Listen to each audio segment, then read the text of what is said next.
दोस्तों, आज की घटना छत्तीसगढ़ और उड़ीसा बॉर्डर के कारियाबाद से है और इसी बॉर्डर के पास बेहद घने जंगल थे। अब हुआ ऐसा कि 22 मई को सीनापल्ली थाने के कुछ ग्रामीण इस जंगल से गुजर ही रहे थे। कुछ दूर चलने के बाद अचानक उसे कई लोगों को अजीब सी गंध आने लगी। जैसे जैसे वह अंदर जाते रहे, बदबू और तेज होता रहा। दोस्तों, तभी कुछ दूरी पर उन्हें अजीब सा दिखाई दिया, जो जला हुआ सा दिख रहा था।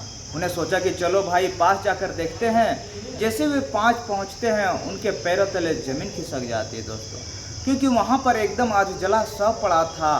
बिना देर किए हुए ग्रामीण तत्काल इसकी सूचना अगल बगल और पुलिस को देते हैं। पुलिस मौके पर पहुंच गई। मौके पर पहुंचकर पुलिस ने अपनी जांच शुरू कर देता है।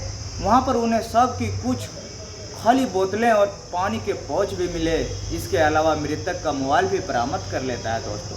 पुलिस ने फिर शव को कब्जे में ले लिया और उसे अपने पोस्टमार्टम आगे की कार्रवाई करने पर बेकाबू हो जाता है दोस्तों। लेकिन जांच को आगे बढ़ाने के लिए शव की पहचान बेहद ज़रूरी थी, इसलिए आसपास के लोगों से पूछताछ भी कर लेता है। लेकिन मृतक का कोई भी पहचान और पता नहीं मिल पाता है दोस्तों, क्योंकि बॉडी उनका आधा जल चुका था। फिर पुलिस ने हाल ही में गुमशुदगी लोगों की जांच शुरू कर दी। पता चला कि 16 मई को एक गुमशुदगी रिपोर्ट दर्ज करवाई गई थी, जिसमें खरपदर उर्माल गांव का रहने वाला 35 साल का विशाल सोनावादी 16 मई से गायब था।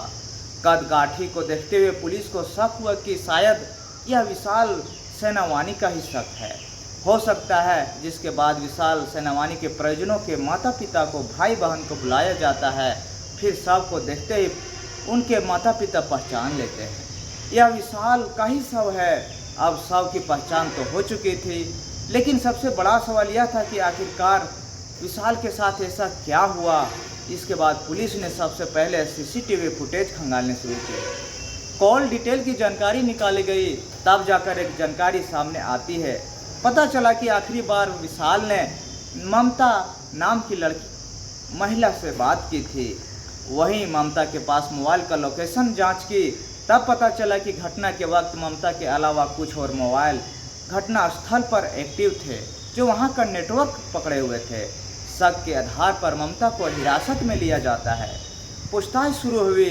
कुछ देर बाद की पूछताछ के बाद ममता ने एक ऐसा सच बताया जो सारे पुलिस चौंक जाते हैं दोस्तों। खबरों के अनुसार ममता ने बताया कि उनके पड़ोस में विशाल नाम का एक लड़का रहा करता था। शुरुआत में दोनों में बातचीत हुई, फिर दोस्ती हुई। धीरे धीरे यह बातचीत प्यार में बदल जाता है साथियों। इसके बाद दोनों कई बार छुप छुप के मिलने लगते हैं। घर में मौका नहीं मिलते थे तो बाहर चले जाते थे। कुछ इसी तरह 29 अप्रैल 2025 को हो रहा था। 29 अप्रैल को मौका देखकर विशाल और ममता एक दूसरे से मिलने के लिए पहुंच जाते हैं। फिर कुछ देर की बातचीत के बाद दोनों छुपकर वहां पर अश्लील दरिंदगी करने लगते हैं। लेकिन तभी ममता का पति केशव वहां पर पहुंच जाता है और दोनों को नग्न हालत में देखकर उसका दिमाग ठनक जाता है।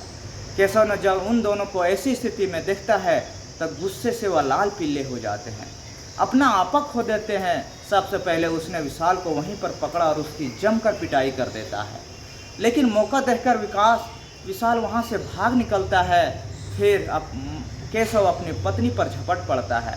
इसके साथ भी काफ़ी देर तक झगड़ा करता है, मारपीट करता है।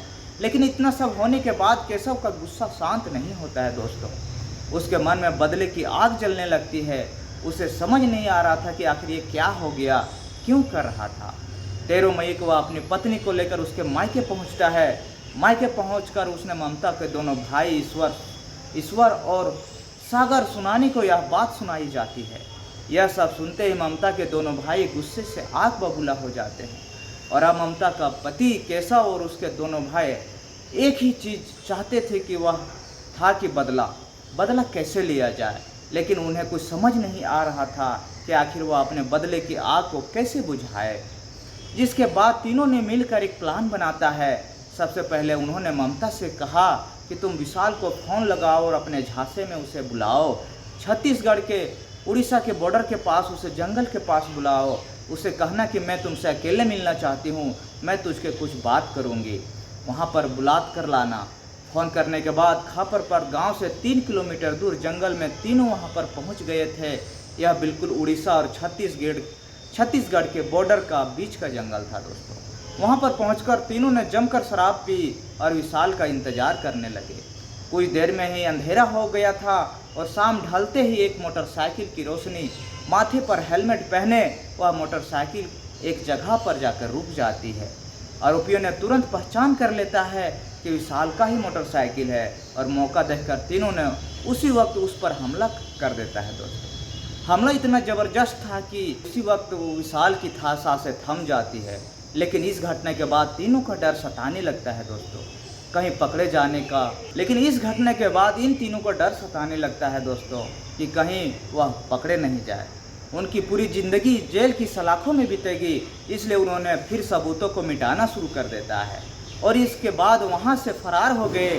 फिर 22 मई को जब कुछ ग्रामीण सुबह सुबह वहाँ से गुजर रहे थे, तब उन्होंने अधजला शव को देखा और पुलिस को फ़ोन कर देता है। घटनास्थल पर मृतक विशाल का मोबाइल बरामद किया जाता है, साथ ही शव को कुछ बोतलें और पानी के पाउच भी बरामद किए थे। इसके अलावा घटना के वक्त ममता के पति उसके सभी मोबाइल उस जगह पर एक्टिव नेटवर्क बता रहे थे। वहीं उनके कबूलनामे के बाद संबंधित धाराओं के तहत उन लोगों को हिरासत में भेज देता है दोस्तों। इस तरह से जानकारी हैरानी कर देती है। पुलिस ने सिर्फ 10 घंटे के भीतर इस गुत्थी को, इस केस को सुलझा लिया था। लेकिन साथियों, आपने देखा होगा कि हाल में अवैध संबंधों की इसमें घटनाएं बहुत परवान चढ़ चुका है। हर जगह अवैध संबंध की घटनाओं की ऐसे मामले सामने आ रहे हैं जो आपको सोचने पर मजबूर कर देंगे दोस्तों। आप लोग को ये कहानी कैसे लगी कमेंट करके ज़रूर बताइएगा। अगर आप लोग मेरे चैनल पर नए हैं तो चैनल को सब्सक्राइब कर दीजिएगा।